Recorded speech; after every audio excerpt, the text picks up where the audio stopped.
Alright, next episode in the never-ending M52 B28 rebuild. I decided today at least to get something done, even if it's a baby step, just to get started again. Eventually I want to have this engine finished. I was porting the head and I finished the exhaust valves, the exhaust ports, so now I need to go to the intake ports and port them.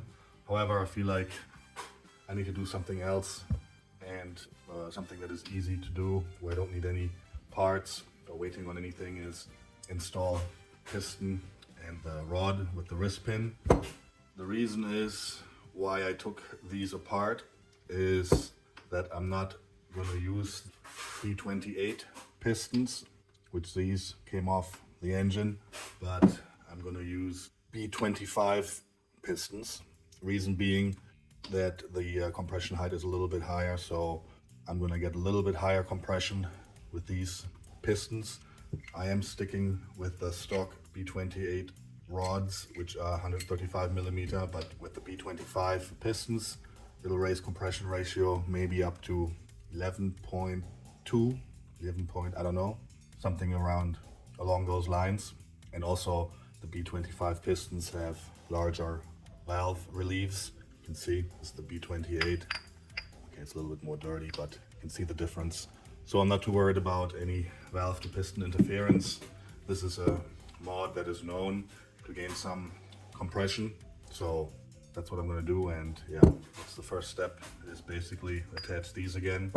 For this, you have to orient yourself on the rod where the numbering is here, and this number lines up with the exhaust valve relief. So if you're ever wondering, you got everything apart, you don't know which direction it should go, this way or this way, and it's basically, you look the numbers here and match it with the exhaust valve reliefs.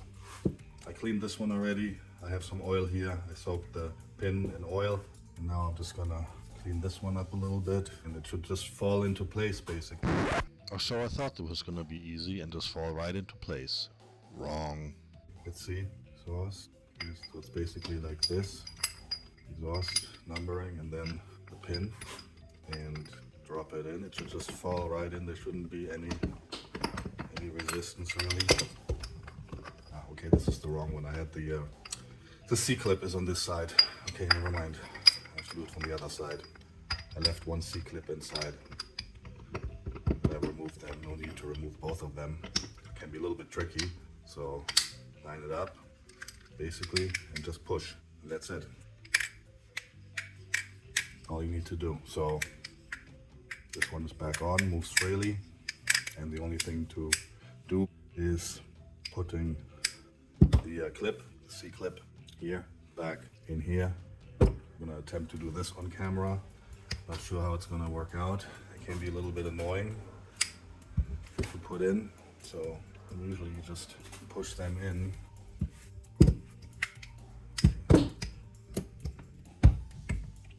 Just push, just push the ends down. Clip inside. Maybe not completely. Are you stupid or something?